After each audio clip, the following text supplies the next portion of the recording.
Hello everyone, today we are going to be learning how to solve linear equation, and this is only involving 1 and 2 steps. Let's take a look at few examples that involving 1 steps. Now when we say solving linear equation, it simply means we find the value of the unknown. Now there are two methods to this. One is we call it as the balance method. Okay, let me show you the balance method using the first example. Right. Now balance means, now in the first place, this equation is split into two sections. One is the left hand side and one is the ones after the equal sign is your right hand side. So whatever operation that we are doing on the left hand side, we also need to do the same operation on the right hand side. Now remember, our aim is to find out what x is. Now, in order for me to find out what x is, x is on my left hand side now, I need to now get rid of my 5 because I only want x. How can I get rid of the 5? I must make my 5 0. How can I do that? Now, there is negative 5 here. In order to make that 0, I need to plus 5 because negative 5 plus 5 becomes 0. Now, because I have added 0 on my left hand side, I would do the same to my right hand side by adding 5. So now what's left over? So now here this becomes 0. So that's only x remaining on my left hand side, and that's an equal sign. 20 plus 5 is 25. That's it. That's the answer. Now let's take a look at method 2, the inverse method. I am going to be using example 1 to show you how to solve it using inverse method. Now, in order for us to find the value of any unknown, we need to shift every other numbers to the other side of the equation. So in this case, I have x minus 5 on my left hand side. So I only need x on my left hand side. So I need to bring my 5 over to the other side. Now what happens when I shift something from a left hand side to go over to the right hand side? The operation will now become an inverse operation.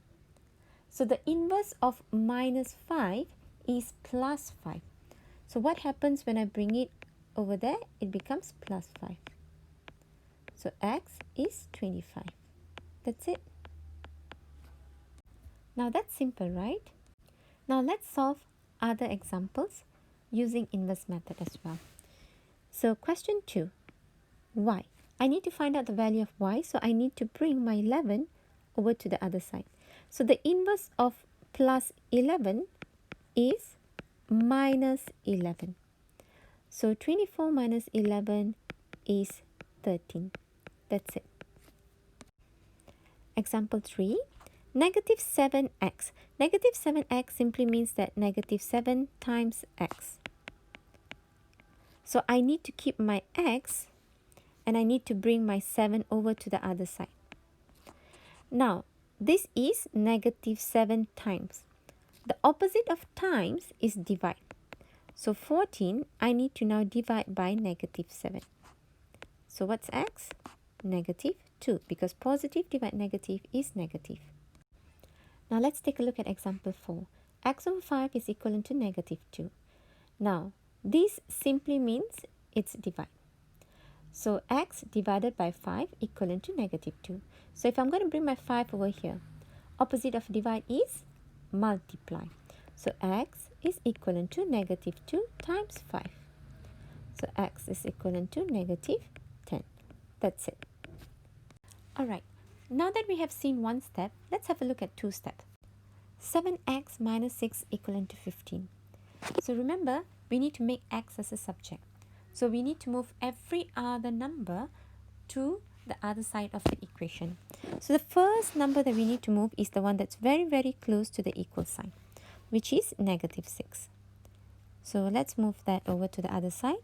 So we would have 7x left here, and opposite of, or the inverse of minus 6 is plus 6.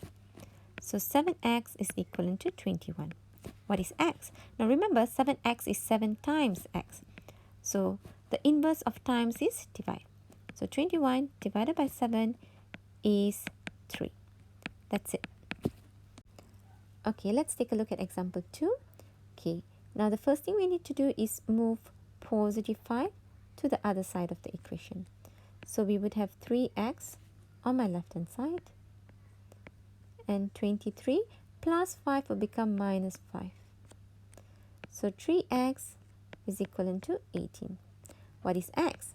Again, 3x means 3 times x. The inverse of times is divide. So x is equivalent to 6. That's it. So thank you everyone, until I see you then.